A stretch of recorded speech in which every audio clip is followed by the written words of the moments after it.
democracia. 8:6. Y está ya en contacto el señor ingeniero René Ortiz, ministro de Energía y Recursos No Renovables. Señor ministro, buenos días, bienvenido. Bueno, primera una noticia antes de entrar al tema sobre el cobro excesivo, sobre algunos otros que usted desde el ministerio está controlándolos. El precio del petróleo volvió ni siquiera a cómo consta en el presupuesto, pero no hay duda de que es un nuevo récord, ¿no? Ministro, bienvenido, Sí, buenos días. En efecto, buenos días, Francisco, me da mucho gusto saludarle y permítame saludar también a su distinguida audiencia y señalarle que en efecto, creo que entramos ya claramente en un plató. Ya vamos a la sexta semana que se está dando este plató, está creciendo, está fluctuando entre 38, 40, 41, baja 37, 39, está ahí, fluctuando. Es una buena demostración del mercado de dos cosas. La primera, que se está combatiendo acertadamente con la sobreoferta. Es decir, aquí hay un efecto concreto de una reducción de la sobreoferta por el lado de los OPEC Plus, como les llaman en la jerga petrolera, que son el grupo OPEP y el grupo que lidera, no OPEP, que lidera Rusia, que entre los dos más o menos 10 millones de barriles menos. Vamos, 10 millones es un montón de millones de barriles menos. Y por otro lado, los 5 millones y alrededor de 5 millones que vienen por el efecto económico que ha significado la pandemia y toda la contracción de la economía y el cierre automático de muchísimos campos en Estados Unidos. Son 5 millones más de barriles. Entonces ahí tiene ya 15 millones de barriles menos en el mercado. La sobreoferta se está controlando perfectamente bien. Y en segundo lugar, el otro efecto, además del control de la sobreoferta, es el efecto del crecimiento de la economía. Todos están en lo que se llama la reapertura, entre comillas, la reapertura económica. Regresamos al trabajo. Cierto es que este paso del confinamiento hacia el distanciamiento requiere, eso es otro protocolo, usted y yo vamos a coincidir en eso, es otro protocolo, pero requiere más disciplina en cambio. Claro, ahí viene el compromiso también ciudadano, ya no solo la orden o la disposición, sino el acuerdo mutuo. Ciudadana y corporativa también. Claro, adicionalmente. Para que los protocolos internos de cada empresa se vayan cumpliendo del distanciamiento. Pero el efecto ya es notorio. Empieza a crecer el consumo. Entonces, ahí entra la relación, para terminar esta parte. Uh-huh. Si crece la economía, crece el consumo de energía, y dentro del consumo de energía crece el consumo de petróleo. Y si crece el consumo de petróleo, crecen los precios. Ahí están las respuestas a todo este retomar del crecimiento del WTI, el aplanamiento de que ya está alcanzando esta estabilidad. Usted prevé ahí una meseta que pueda terminar con el año. Exacto. Cuando recién comenzó y llegó a estar a no tener valor, digamos, el petróleo, claro, usted dijo, abril, ¿no? Usted nos dijo aquí en este medio, claro, que usted preveía que tenga por lo menos unos $40 de promedio en el año. Yo pienso que podríamos terminar entre 25 y 30 para el crudo oriente. Ya. O sea, sí, en ese nivel para el de WTI. Para ese sí, como es un referencial de Ecuador y que de todo el mundo realmente, del mundo occidental. Entonces, si el WTI promedia 40, nosotros promediamos entre 30 y $35, 25 a $30. Lo cual también nos da más oxígeno, ¿no? Sí, no más oxígeno. Que las pérdidas serían significativas para el Estado. El Ministerio de Finanzas ha estimado más o menos $12,000 millones de pérdida en total. Una contracción terrible, y para el sector privado acabo de ver una cifra de $10,000 millones de pérdida. Sí. Espantosa. pérdida para el gobierno. Es casi un presupuesto general del Estado de un año, ¿no? Claro. Es eso, usted, ¿no? Para ver la dimensión del funcionamiento de todo un país. Exactamente, es que se contrae todo. Y de ahí ve usted que a la final las medidas que toma el gobierno no pueden ser radicales, como en efecto no las son. Si vamos a bajar 2 horas de trabajo, bueno, esa es una medida, no hay más. Claro. Pero el estímulo vino por los dos lados del sector que maneja el Ministerio de Energía y Minas, Energía y Recursos Naturales No Renovables. Primero, los precios de los combustibles, fundamentalmente gasolina extra y diésel, como usted vio, se rebajaron. Esto fue una decisión del presidente, a pesar de que ya estamos en la focalización, ya estamos en el mercado de precios, ¿no? En precios de mercado de combustibles, pero dice, en el arranque baja el precio, y se bajó. Y ese es el estímulo que puede dar el gobierno. Pero ahora viene el otro estímulo, que es el de las tarifas, y también en las tarifas se congelaron, se bajaron, y claro, vamos a conversar sobre el tema de la sobrefacturación, error garrafal, pero de una falta de sentido común total. Y ahí permítame, ministro, hacerle 2 reflexiones para que usted nos conteste. Con todo. Hay 2 cosas que se ha dicho y que los expertos nos dicen. A ver, el confinamiento elevó el consumo de energía eléctrica y sobre todo, digamos, un mayor consumo en la costa ecuatoriana por el uso, ¿no es cierto? Claro. Eso significaba entonces que de todas maneras, más allá de que haya o no una sobrefacturación, iban a subir el consumo y por lo tanto el costo de lo que es la energía en cada una de las casas. Pero además de esto, un promedio, y en alguna casa decían que... Un horror, qué falta de sentido común, porque puede estar amparado, usted y yo vamos a coincidir, puede estar amparado una resolución, una norma, una regulación, la Defensoría del Pueblo, como dice el artículo 40, que puede tomar un promedio, pero por favor, un poquito de sentido común.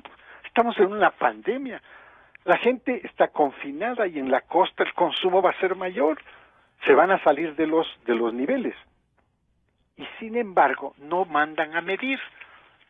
Vea usted, yo tengo una resolución hecha, el siguiente, en menos de 24 horas después de que se declaró el presidente de la República la pandemia y el estado de excepción, mi resolución les da una fuerza a todas las compañías y a todos los gerentes para no paralizar sus servicios y por supuesto la continuidad de su trabajo. 24/7 podían vestirse con todos los implementos sanitarios y seguir tomando la medida, pero estos cómodos se fueron por el lado del promedio, pero qué falta de sentido común. Pero si el promedio antes es natural que era menor que después, pues, en la pandemia, y es más, imagínese usted, que negocios cerraron, pues, y industrias también cerraron. Y les iban a cobrar de un promedio de cuando estaban trabajando. De todas maneras, la factura con el promedio. Esto es un horror. Entonces, ¿cómo se corrige esto? Definitivamente, esta sobrefacturación y esta falsa facturación, porque son las dos cosas, ¿no? El presidente premia, beneficia, pero también sanciona. Ya están las sanciones. Y el ministro sigue las reglas, las sanciones, y ahora viene el desmantelamiento de todas estas ovejas. Porque a las ovejas no les puede decir usted se tiren al precipicio. O sea, comete el error Ministro, cuando usted dice ovejas es que venían desde el gobierno anterior, están ahí instalados, entonces ya veo por dónde encontró el ejemplo. Se me fue el terminajo de las ovejas. Pero es así. ¿Cómo le pueden tirar al precipicio? Reaccione, diga, pero perdone, señores Arconel, pues si la gente no ha salido a trabajar, si los negocios están cerrados, no podemos tomar el promedio. Reacciones, no. toditos a facturar con los promedios. ¡Qué horror! Entonces, también marchan los gerentes generales, porque el error las de una cabezas deben sobrefacturación, responder, ¿no? ¿perdón? Las cabezas deben responder también, porque si no, Natural. como ya es normal ahora, dice, yo les nombré, ellos son los encargados. Claro. Oiga, ¿y para qué está usted ahí de gerente? Entonces? Claro. Imagínense. Entonces, claro, hay que respetar el debido proceso. Claro. Esto quiere decir que hay los directorios, ya está. Hoy día, por ejemplo, termina ya el problema de Arconel. Ese es el primero, porque ese es el mensaje del presidente. Los otros están inmediatamente activados. Son 28 compañías, en total 28 empresas que hay que cambiar las cabezas. Entonces, todo eso está indicado en el mensaje presidencial y se procede exactamente. Prevé que el cambio de estas 28 cabezas, que además vayan con una intencionalidad, ¿no le llamarán a usted también de algunos sectores políticos para decirle yo tengo unas carpetas? ¡Claro! Es posible, no solo ahorita, antes ya.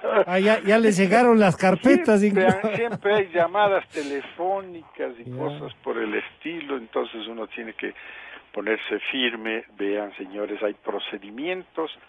Yo soy una persona de reglas. Yo me instalé en este ministerio y afortunadamente los principales medios de comunicación recogieron mi mensaje. Yo soy un funcionario servidor público que maneja con la bandera de la seguridad jurídica. Y la seguridad jurídica es las reglas. Y le acabo de decir a usted, el presidente premia, beneficia, sanciona, pero yo tengo que seguir como ministro las reglas. Yo sigo las reglas. Y entonces aquí no hay nada que hacer. Tenemos el respaldo, afortunadamente, de compañías importantes en el país que manejan este tema de contratación de funcionarios públicos. Está la PricewaterhouseCoopers, que le ha dado la asesoría al gobierno desde el comienzo en todo este proceso de achicamiento del tamaño del Estado. Vea usted que prácticamente son 4.000 billones menos de dólares en total de achicamiento. Es enorme. Y por supuesto una desvinculación enorme también de personal, inclusive la reducción de las horas. ¿Recordaba usted? 2 horas menos de trabajo en la mayoría de los casos, 1 hora menos en el tema de los, creo que es de los maestros, ¿no? Y por supuesto esto es invariable. Ahí el presidente no va a transigir en lo absoluto. Ministro, en el tema de las tarifas y de las empresas eléctricas, siempre yo estaba recordando para conversar con usted 2 estudios del Banco Central ya en el año 2005 sobre las pérdidas que tenían cada una de las empresas en virtud de facturar. Claro, en este caso usted va a tener en la ley humanitaria para no subirlas, va a tener esto de la sobrefacturación para verlas, pero sin lugar a dudas, una de las cosas que hay que enfrentarlas, y ojalá usted técnicamente lo haga, es esto de que esas pérdidas se puedan recuperar y esas malas inversiones o esas inversiones que las han hecho trayendo incluso hidroeléctricas o plantas termoeléctricas desde Cuba que no sirven, las transformemos también en una claridad y que el país sepa.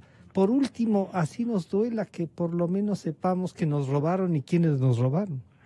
Sí, en efecto, vienen todas esas correcciones, sin la menor duda, y están muchas de ellas ya en procesos. Ahora, cada uno de esos tiene procesos legales también, y aquí tiene que funcionar la justicia. Definitivamente ese es el otro elemento importantísimo de toda una democracia como la que nosotros manejamos en Ecuador, toda esta forma como la justicia vaya enfrentando, porque hay una cantidad enorme de juicios. Fíjese usted, ayer justamente me comunicaba el gerente general de Petroecuador que tenía como 1.000 causas jurídicas. 1.000 causas jurídicas. Claro, algunas de ellas se considerarán represadas, algunas de ellas se considerarán que no están haciendo justicia, están haciendo justicia, que hay que apelar, que hay que esto, que el otro. Sí, existe toda esa estructura institucional que está también en el proceso de cambio, ¿no? Pero ahí hay que ver también porque había un grupo de abogados que habían sido contratados Claro. para hacer el seguimiento Es que y de parientes lado y lado. de los funcionarios públicos. Claro, es que es de lado y lado. Sí, sí. ¿Cómo trabajar incluso con esos abogados que deben estar cómodamente cobrando, pero que no resuelven? Exacto, exactamente, sí.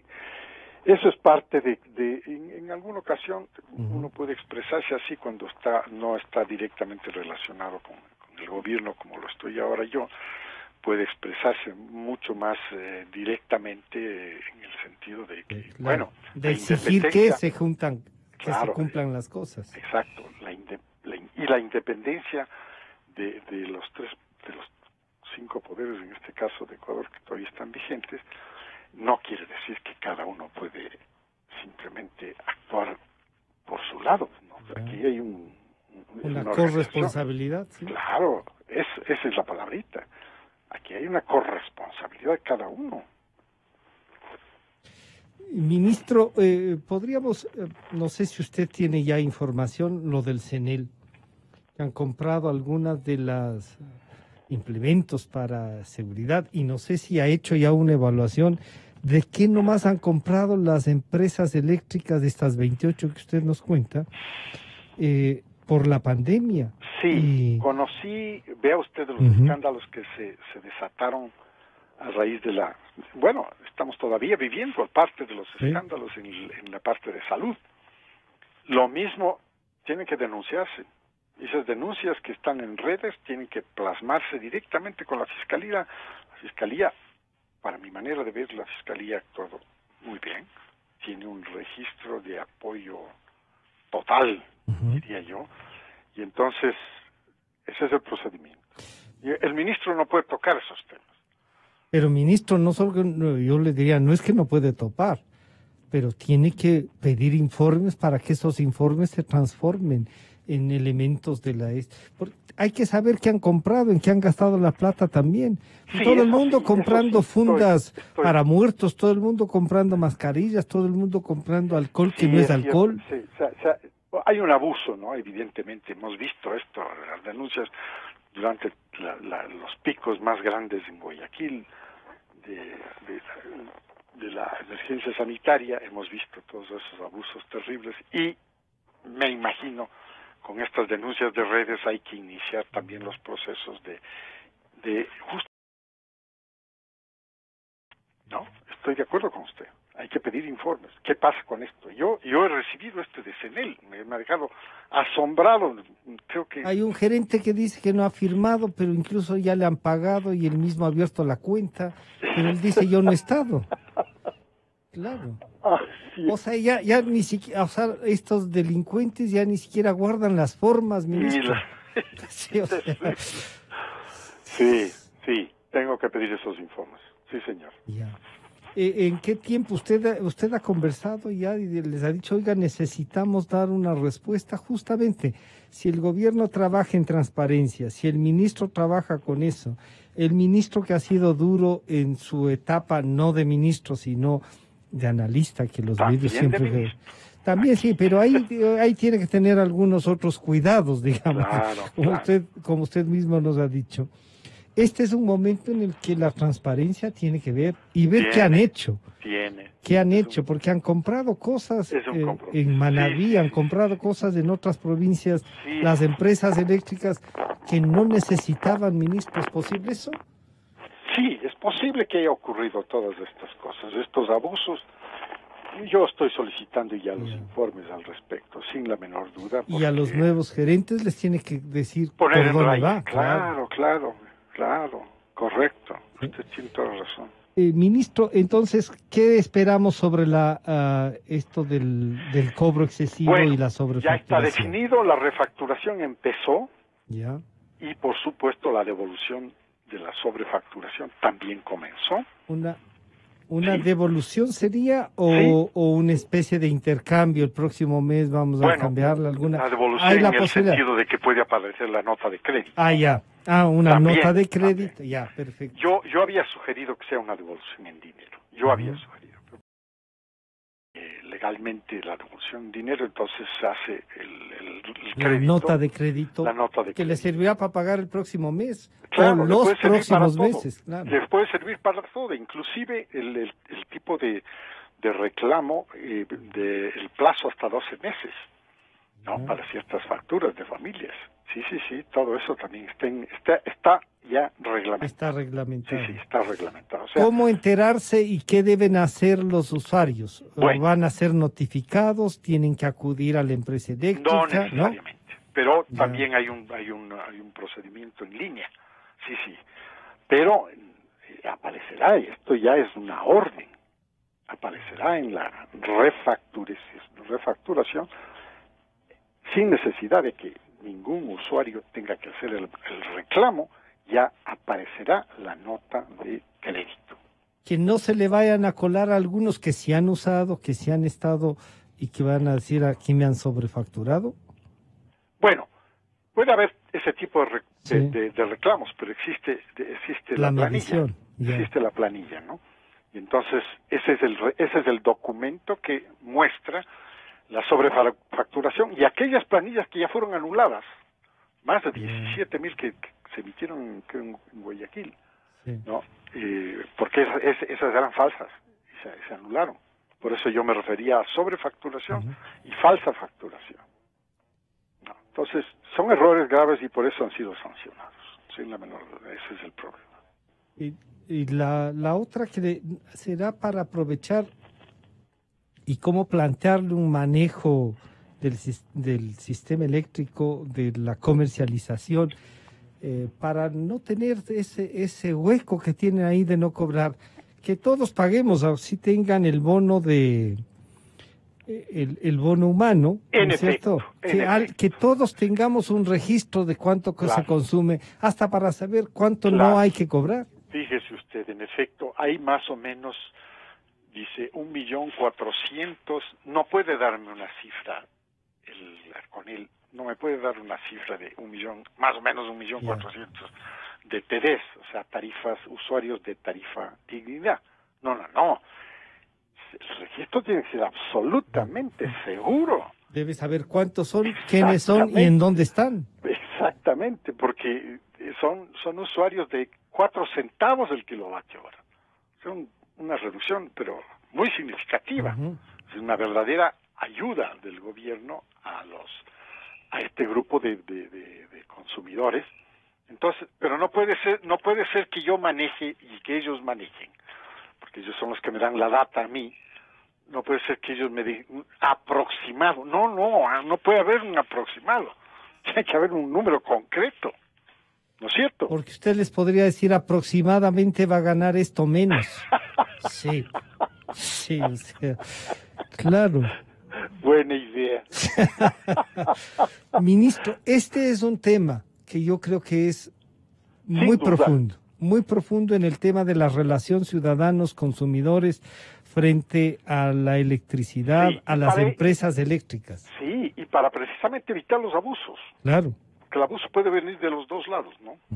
Hay gente que se registra en algunas provincias, en sectores populares, y lo que tienen es pequeñas fábricas y quieren pagar con esos descuentos. Sí, todo esto tiene que cambiar. Tiene que cambiar. ¿Esa visión usted está dispuesto a jugársela? Sí, por supuesto, es parte de todo el sistema, del cambio que se tiene que hacer, inclusive el tarifario. Ya. El tarifario también entra en proceso, claro, no para aplicárselo, el nuevo tarifario que está en proceso, trabajándose, no para aplicarse inmediatamente ahora en la pandemia, no, durante la pandemia esto se va con el sistema ya ordenado por el presidente de la República y planteado por el ministro. Está funcionando perfectamente, o sea, todos los usuarios están pagando menos, tienen la rebaja para todos aquellos que están con consumos superiores a los 500 kilowatts hora. Para este otro segmento de población está congelado, y para los TDs, que es con los consumidores de tarifas de la dignidad, pues igualmente con los beneficios de que no habrá cortes de electricidad durante todo el periodo que dure el estado de excepción. Y por supuesto también el aumento del consumo. Si tienen niveles los de tarifa de dignidad. Y si se pasan no hay problema. Se pasaron porque este es parte del proceso de confinamiento que hubo, ¿no? Cuando usted nos dice no habrá cortes, eso significa que alguna gente, lo que pasa es que esto también nos pasa, ¿no? Que alguna gente dirá, bueno, no va a haber cortes, no paguemos. Claro. Pero la deuda se va a quedar ahí. Claro. La deuda se va a quedar ahí y evidentemente también hay un sistema de pagos a 12 meses plazo. Ya. O sea, en ese sentido hay otro auxilio estatal. Una flexibilización para eso. Para poder pagar. Ministro, en este sentido, entonces, ¿qué tiempo le han ofrecido los informes de cada provincia para cuantificar? Bueno, esto ya está ¿Ya instruido. está? Ya está, entonces... ¿Está funcionando, entonces? Está instruido para que se reúnan los directorios y hagan a través de ternas. Sí, ternas. ¿En qué tiempo cree usted que entonces estas ternas estarán? Se ha de tomar un par de semanas, algo así. Un par de semanas, ya. Sí, debe ser así, algo no será una especie de un concurso abierto, ¿no? Porque a veces también nos dicen esto es un concurso abierto. Se han de tener también gente que conozcan y que les garanticen el ejercicio de la función al que han aceptado. Naturalmente, pues, vamos, usted y yo vamos a coincidir, 28 personas, ¿cómo no se van a poder? O multiplique por 3, digamos, como casi 100 personas que puedan estar calificadas y luego de esa formar las ternas. Por supuesto, en este país tenemos profesionales también muy serios, jóvenes, medianos, de mediana edad, mayores. Todos estos profesionales la gran mayoría somos gente honesta. Usted y yo sabemos esto, usted y yo somos honestos. Ministro, no podría dejar y concluir, gracias por por compartir y reflexionar, como siempre, la verdad es que como siempre usted, el tema minero. Usted tiene una posición, se ha visto, ahí hay una alternativa para el país, teniendo en cuenta todo lo que nos han dicho, o sea, hay que también cuidar el planeta, la pandemia también nos ha llevado a eso. ¿Cómo está ese proceso? ¿Usted cree que sí? Va bien. Yo creo que el paso que ha dado el país, la nación, hacia lo que le califico yo como minería de escala industrial, es un paso muy importante, porque es un paso distinto de la minería artesanal y muy distinto de la minería pequeña. Y entonces tenemos también la minería ilegal que está siendo combatida, pero con todo rigor. Todo esto es la página anterior. La página nueva que comenzó el cuarto trimestre del año pasado y que comenzó la producción industrial, de escala industrial, y cuyas exportaciones comenzaron en el primer trimestre de este año 2020, están denotando automáticamente que este renglón nuevo de la minería de escala industrial es un renglón de exportación que también apoyaría a la dolarización, a la sostenibilidad, a estabilizar la economía y por lo tanto porque usted y yo vamos a coincidir que son 3 puntales en los que se sostiene la dolarización: las exportaciones, la inversión extranjera directa y por supuesto la deuda, ¿no es cierto? Pero no vamos a privilegiar la deuda, sino que vamos a privilegiar la atracción de inversión extranjera en la minería industrial. Por supuesto, la otra es natural que se dé y regularla también y tener más cuidado en las otras. Fuerte, con porque una rigurosidad ambiental, con una rigurosidad ambiental que no tiene parangón. Estamos así de rígidos. Ministro, mucha gente dice hay que generar esto que antes no les gustaba, estos fonditos, y se ve a la minería como una opción, por ejemplo, un fondo que sea para el pago y el fortalecimiento de la seguridad social. ¿Usted ha estudiado eso? ¿Hay alguna posibilidad Sí, de que hacia eso se discuta? Cuando estuve en el otro lado con usted un par de veces, sí, la sugerencia mía era esa, ¿no? precisamente esa. ¿Cómo concretarlo? Vamos a fortalecer, probablemente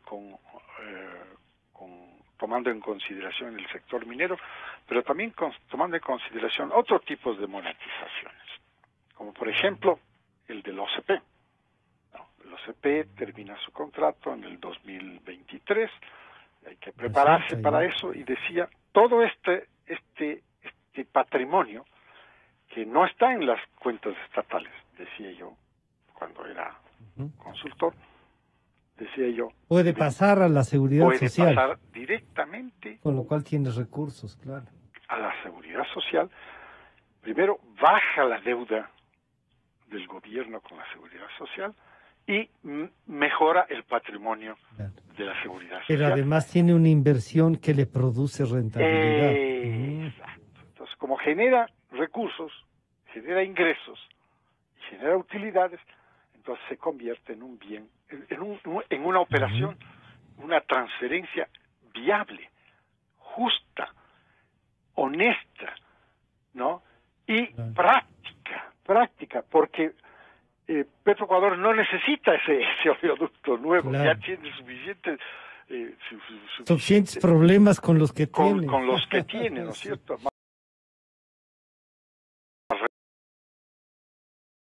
Kilómetros. Entonces, esta operación podría, evidentemente, de transferencia, está planteada, el señor presidente ¿la planteó ya? Sí, ya está planteada. Claro, está planteada, inclusive el nuevo director, creo que es director ejecutivo o presidente ejecutivo de la Seguridad Social, también ya ha hablado conmigo del directorio al respecto, sí. Está planteado el tema, está estudiándose, y probablemente el otro tema ya se viene, el de la minería. Y eso es mirar al futuro. Entonces, de esa manera se está aliviando desde el punto de vista de la deuda para abajo, la deuda del gobierno con la seguridad social, y mejorando y dándole ingresos, claro. Los ingresos para la seguridad social. Si logra hacer esto, ministro, que es a futuro, que a lo mejor no lo verá usted mismo en el ejercicio del cargo, ¿valió la pena entonces aceptar y correrse el riesgo de ser ministro otra vez? Bueno, ese era uno de mis objetivos. Ya. En alguna sesión con el presidente, dije, presidente, es cierto, pero yo camino en dos andariveles. El de la coyuntura, que es puro apagón de incendios por aquí, por allá, y los importantes. Estos son parte de los importantes.